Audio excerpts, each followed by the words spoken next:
Prokuroria pranë shkallës së gjykatës së parë jurisdiksionit përgjithshëm në Tiranë ka ndërmarrë një veprim të rëndësishëm në luftën kundër pasurive të përfituara nga veprimtaria kriminale, duke sekuestruar pasuritë e shtetasit Armaldo Lleshi, i dënuar më herët në Mbretërinë e Bashkuar për veprën penale të prodhimit dhe shitjes së lëndëve narkotike.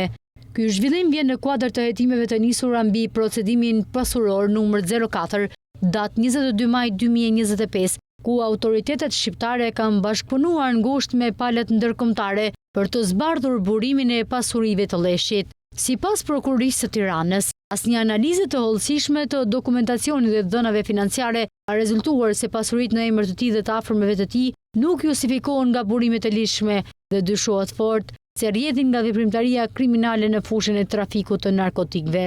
Në qendër të hetimit janë vendosur dhe të afërmit e tij, përfshirë babain dhe vëllain. Babai i Arnaldo Lleshit rezulton pronarjen e trullit me sipërfaqe për rreth 272.5 m2 në një godinë dykatëshe me bodrum dhe papafingo, e regjistruar në 24 mars 2021. Ndërkohë, vëllai i tij rezulton të jetë përfshirë në një aktivitet privat në fushën e riparimit të automjeteve, tregtisë së pjesëve të këmbimit, të reja dhe të përdorura, si dhe importin dhe shitjes së makinave. Nga të dhënat e mbledhura dhe rezulton se niveli i jetesës dhe pasuria e akumuluar nga Armaldo Lleshi është në mospërputhje të thellë me të ardhurat e deklaruara ose të verifikueshme, duke shtuar dyshimet se bëhet fjalë për pasuritë e krijuara përmes veprimtarisë kriminale. Hetimet për këtë rast vijojnë, ndërsa Prokuroria e Tiranës thekson se këto masa synojnë goditjen e pasurisë si instrument i përfitimit të paligjshëm dhe dekurajimin e aktivitetit kriminal. Ky është një tjetër rast që tregon përpjekjen e organeve ligjzbatuese shqiptare